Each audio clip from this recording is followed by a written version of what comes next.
नमस्कार दोस्तों, DD red के एक और रिएक्शन वीडियो में आप सभी का स्वागत है। तो भाई मुझे पता था कि जैसे ही ये खबर आएगी कि चाबहार पोर्ट जो है वो भारत के हाथ से निकल रहा है, चाबहार पोर्ट पर भारत अपना जो कामकाज है वो समेटने लगा है, तो पाकिस्तानियों को बड़ी खुशी होगी। पाकिस्तानी इस पर चर्चा करेंगे, पाकिस्तानी इस पर वीडियो बनाएंगे। खैर, वीडियो मैंने भी बनाया था, कल डिफेंस डिटेक्टिव पर वो वीडियो गया था कि क्या चाबहार पोर्ट जो है वो भारत के हाथ से निकल गया है। तो जैसा कि रिपोर्ट्स आ रही थी उसके जरिए ये बताया गया कि भाई भारत ने जो अपनी कमिटमेंट थी 120 मिलियन डॉलर्स देने की ईरान को पोर्ट डेवलप करने के लिए, वो उसने दे दिया है। और खबरें यही बता रही हैं, सोर्सेज यही बता रहे हैं कि भाई भारत जो है अपनी जो कामकाज है अपना वहां पर वो समेट रहा है, वो ईरान के हवाले कर देगा पोर्ट। क्यों?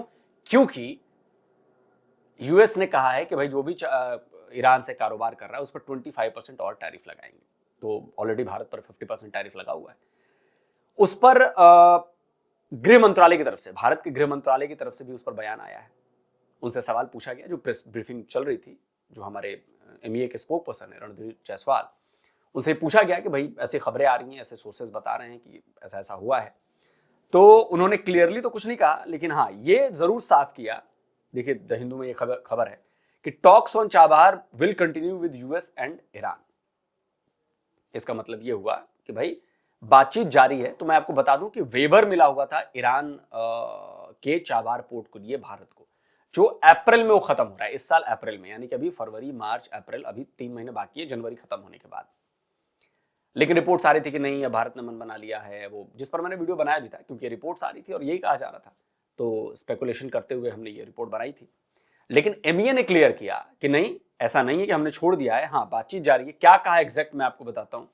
जो एमईए की तरफ से कहा गया है कि रणधीर जायसवाल ने कहा कि as you are aware on October 28, 2025 the US department of treasury had issued a letter outlining the guidance on the conditional sanctions waiver valid till April 2026, April 26, 2026। कि जैसा कि आप लोग को पता है कि 28 अक्टूबर 2025 को यूएस डिपार्टमेंट ऑफ ट्रेजरी ने एक चिट्ठी जारी की थी, जिसमें बताया था कि कंडीशनल सैंक्शंस जो हैं वेवर, वो जारी रहेंगे ईरान के चाबहार पोर्ट के लिए 26 अप्रैल 2026 तक। और we remain engaged with the US side in working out this arrangement. तो रणधीर जायसवाल ने कहा कि भाई भारत की जो सरकार है वो यूएस से इस बारे में बात कर रही है और लगातार बातचीत कर रही है कि भाई किस तरह की अरेंजमेंट की जाए। तो यानी कि भारत की तरफ से भी क्लियर कहा गया कि नहीं, अभी हमने छोड़ा नहीं है, जो कि एक तरह से फैलाया जा रहा था कि भारत सरकार ने सरेंडर कर दिया, ये कर दिया, वो कर दिया। लेकिन मिनिस्ट्री ऑफ एक्सटर्नल अफेयर्स की तरफ से ये साफ किया गया है कि हम इस बारे में, अभी हमारे पास 26 अप्रैल 2026 तक का टाइम है। इस बारे में हम बात कर रहे हैं अमेरिका से भी, हम बात कर रहे हैं ईरान से भी, कि क्या समीकरण बिठाया जाए और क्या इसका हल निकाला जाए। तो अब देखिए क्या हल निकलता है। बट यह है कि मुश्किल तो है, चाबहार पोर्ट पर मुश्किल तो है। अब इस पर पाकिस्तान के एक्सपर्ट्स क्या कह रहे हैं, आइए जरा देखते हैं। रिपोर्ट्स आ रही हैं कि इंडिया जो है शायद वो चाबहार पोर्ट छोड़ दे, लेकिन सुनने में आया कि कुछ इंडियन ऑफिशियल्स कह रहे हैं कि नहीं, वो चाबहार पोर्ट नहीं छोड़ेंगे। अच्छा, इसमें थोड़ा सा इम्पोर्टेंट ये भी है कि अमेरिकन पर्सपेक्टिव क्या है और अमेरिका के प्रेशर के तहत क्या इंडिया इस पोर्ट को छोड़ेगा। ठीक है, अमेरिका ने टाइम एंड अगेन रीइटरेट किया है कि जो सैंक्शंस हैं ऑन ईरान वो फुली एक्टिव हैं और वो समझते हैं कि ईरान की जो basically there are laws in America, उन्हें कहते हैं Iran freedom and counter proliferation act, जो न्यूक्लियर के वाले थे। और इसमें यह है कि कोई भी बंदा जो ईरान के साथ बिजनेस करेगा, चाबहार पोर्ट हो, उसके ऊपर सैंक्शंस लगेंगे। आर्टिकल का जो एंकर पॉइंट है वो ये है कि इंडिया और ईरान जो है वो इंडिया के लिए गेटवे है सेंट्रल एशिया से। और सेंट्रल एशिया जो है वो अगर इंडिया चाबहार लूज करता है because of the political turmoil, तो सेंट्रल एशिया से हमारी जो ट्रेड है वो बंद हो जाएगी, या हमारा एक्सेस टेंड। चाबहार पोर्ट बेसिकली ऐसा नहीं है कि मतलब that is not only a port. इसकी जो लोकेशन है वो बड़ी अहम है। पाकिस्तान की जो बंदरगाह है ग्वादर, वहां से इसका जो डिस्टेंस है दैट इज 72 किलोमीटर। तो उस लिहाज से इसकी अहमियत बहुत रही है। फिर इसके साथ साथ अगर हम बात करें तो जो इसकी कनेक्टिविटी थी मुंबई से चाबहार की, वो भी बड़ी इम्पोर्टेंट थी। और जो इंडिया से कोई चीज़, क्योंकि इस वक्त तेजी से तरक्की करता हुआ मुल्क है इंडिया। अब वो कह रहे हैं कि जो भी कोई बंदा ये सोच भी रहा है कि वो ईरान के साथ डील करेंगे, उसका रिस्क हो सकता है। ठीक है ना जी? और ये बेसिकली यूएस ने एग्जेम्प्ट किया था चाबहार पोर्ट को फ्रॉम सैंक्शंस, ताकि अफगानिस्तान की रिकंस्ट्रक्शन और सपोर्ट की जा सके रीजनल कनेक्टिविटी के हवाले से। लेकिन ये जो सारे का सारा वेवर जो है, ये उन्होंने रिवर्स किया और उन्होंने कहा कि नहीं, फिर पार्शली रिस्टोर किया एंड लाइक दिस। कि यूरोपियन कंट्रीज के साथ क्योंकि शॉर्टेज क्रूड बनता है, इस वजह से वो सारा माल जो है वो ईरान के रास्ते वो आना जाना होता है। तो अगर वो ये थोड़ा सा ट्रेड भी बंद करता है, या जिस तरीके से सबसे ज्यादा ऑयल खरीदने वाला मुल्क है इंडिया और चाइना, तो इस वजह से जो एक्सपर्ट्स कह रहे हैं, जो इंटरनेशनल एक्सपर्ट जिसमें इंडियन एक्सपर्ट्स भी शामिल है, कि इंडिया के लिए ये एक प्रेशर के तौर पे उस चीज को इस्तेमाल कर सकता है ईरान। ये असल मैं पॉइंट है। बायलैटरल ट्रेड तो बिल्कुल ना होने के बराबर है। पाकिस्तान का उनसे तकरीबन $2 अरब का बायलैटरल ट्रेड है, इंडिया का $1.68 बिलियन। तो वही मैं कह रहा था, तो फिर ये जो पूरी की पूरी आर्ग्यूमेंट है कि Pakistan stands to gain what? भाई आप गेन को क्लासिफाई करेंगे तो एक होगा आपका इकोनॉमिक गेन, दूसरा होगा आपका स्ट्रेटेजिक गेन, तीसरा होगा आपका ज्योग्राफिकल गेन, या कोई ज्योग्राफिकल को भी मैं स्ट्रेटेजिक के दायरे में ला दूंगा। तो ऐसा क्या अगर पहली अजम्पशन ये है कि अगर ये रिजीम गिरती है खुमैनी साहब की, तो खुमैनी साहब की रिजीम को गिरने के बाद रजा पहलवी आएंगे, वहां पे जो है बहुत ही टर्बुलेंस होगी वहां पे पॉपुलेशन पावर ट्रांसफर में, और उसमें जो है जो गवर्नमेंट आएगी वो हो सकता है चबहार बंद कर दे, ये बंद कर दे, वो तो मेरी समझ में नहीं आता। जो भी गवर्नमेंट आएगी, और मैं आपको लिखित में दे रहा हूँ, वो प्रो इंडिया होगी, बिकॉज कि उसको उनकी ये जो रिवोल्यूशन है, जो मेन पॉइंट है वो तो भूल गए।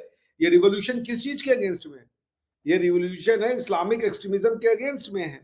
तो उसके होने के बाद वो तो उन कंट्रीज के साथ अपने संपर्क को बढ़ाना चाहेंगे ना, जहां से उनको इकोनॉमिक फायदे हो और जहां से उनके यहाँ फ्रीडम, डेमोक्रेसी और लिबर्टी को इम्पेटस मिलता हो।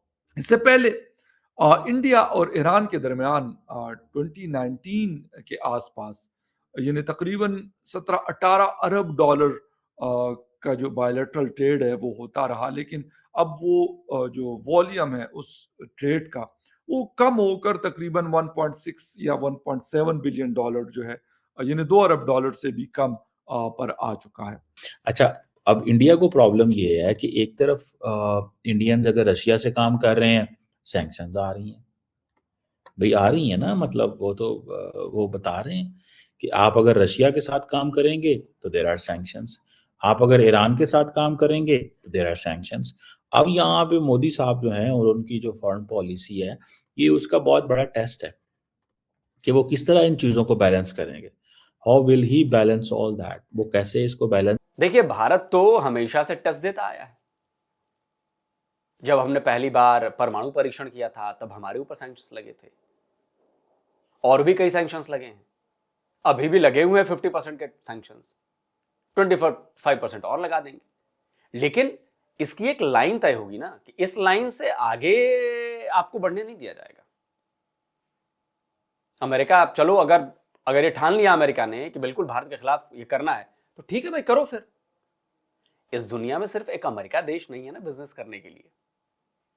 हमारा नुकसान होगा, 100 रुपए के बदले हम 50 रुपए ही कमाएंगे, 50 रुपए का हमारा नुकसान होगा, स्लो हो जाएगी हमारी इकोनॉमिक ग्रोथ, ठीक है यार, झेलेंगे, लेकिन सरेंडर तो नहीं करेंगे ना। इसका मतलब तो ये नहीं हुआ कि भाई आप एकदम दबाव में आ गए और हमने छोड़ दिया, नहीं। भारत को अपनी मजबूती पता है। भारत के पास 1 अरब 40 करोड़ लोगों का मार्केट है। भारत एक बड़ा देश है, भारत एक इकोनॉमिक पावर हाउस है, भारत मैन्युफैक्चरिंग हब बन रहा है। तो भारत की बात आपको सुननी पड़ेगी, और भारत से आप लंबे टाइम तक, ये वो वाला भारत नहीं है कि आप लंबे टाइम तक पंगा लेके रह सकते हैं। अभी खबर आई है कि ईयू से हमारी ट्रेड डील करीब करीब फाइनल हो चुकी है। पूरा यूरोपियन यूनियन हमारा मार्केट बनने जा रहा है, और हम यूरोपियन यूनियन के लिए मार्केट बनने जा रहे हैं।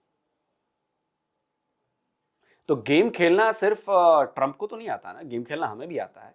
हमारे पास भी कुछ अंटी में हमारे पत्ते पड़े हैं, उनका भी इस्तेमाल किया जाएगा। हाँ, इस गेम में ये होता है कि भाई देखिए, जब भी लड़ाई होती है, चाहे कोई भी लड़ाई हो, ट्रेड वॉर हो या कन्वेंशनल वॉर हो या न्यूक्लियर वॉर हो, नुकसान तो दोनों तरफ होते हैं। लेकिन इससे कम से कम ये बात समझ में आ जाती है कि एक डिटरेंस भी पैदा होती है, एक डिटरेंस भी पैदा होती है। रशिया ने यूक्रेन पर हमला किया, यूक्रेन छोटा देश था, सपोर्ट मिल रहा है ना उसको बाकी देशों से, अमेरिका से भी मिल रहा है, डटा हुआ है ना 3 साल से 4 साल से। तो रशिया को भी लग रहा है कि यार ये डिटरेंस तो मिल रही है उधर से, ऐसे ही हमें भी मिलेगी। अगर ये गेम करना है ट्रंप को, ट्रंप आज है कल नहीं है, कोई भरोसा नहीं है ना। और अमेरिकन हित भी उनसे प्रभावित होंगे, अमेरिकन हितों को भी नुकसान होगा। बाकी अमेरिकन जो स्टेटमेंट्स आ रहे हैं वो तो भारत के हक में आ रहे हैं कि नहीं यार, भारत इंपॉर्टेंट प्लेयर है, भारत को कैसे छोड़ सकते हैं, भारत पार्टनर है, ये है वो है, फलाना ठिकना है। जब भारत की बारी आएगी, जब अति हो जाएगी, तो भारत की बारी आएगी जब वो कान उमटने शुरू करेगा। ठीक है भाई, तुम अपने हम अपने हैं। और वैसे भी कौन सा अमेरिका हमारा बहुत अच्छा दोस्त है, हमने तो कभी अमेरिका को दोस्त नहीं माना। हम जानते हैं उसकी सच्चाई क्या है, उसकी असलियत क्या है।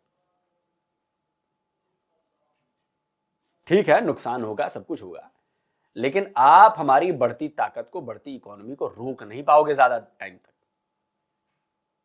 स्लो डाउन कर सकते हो, रोक ना पाओगे, और ये अमेरिका अच्छी तरह जानता है। वो कैसे इसको बैलेंस करेगा इन अ वे के ईरान के साथ भी कारोबार करना है, रशिया के साथ भी कारोबार करना है, और वो ये भी समझते हैं कि ये हमें कोई प्रॉब्लम नहीं होगी और हम सरवाइव करेंगे। और रही बात की भारत का, देखिए भारत का मुसलमान वो इतना कंफ्यूज है, उसको भारत के अलावा सबसे प्यार है, ठीक है ना। और उसी बात का फ्रीडम, यहाँ का शिया जो है ना, वो किस, यहाँ पे शिया भी अपना टाइट होकर के बात कर सकता है, सुन्नी भी, बरेलवी भी, देवबंदी भी, जितने फ्रैक्शन है सब यहाँ खड़े होकर के मोदी को गाली दे सकते हैं, सब यहाँ खड़े होकर किसी को भी गाली दे सकते हैं। अपने देशों में नहीं कर सकते। सुन्नियों की हालत शिया ने क्या कर रखी है और शियाओं की हालत सुन्नियों ने क्या कर रखी है, ये आप उनके देशों में जाके देख ले। सऊदी अरेबिया में शिया के साथ क्या ट्रीटमेंट होता है और ईरान में सुन्नियों के साथ क्या ट्रीटमेंट होता है। एक तो ये है कि गवादर की जो इम्पोर्टेंस है उसकी वजह से भी इंडिया के पास एक अच्छी जगह आई थी, इसमें कोई डाउट नहीं है।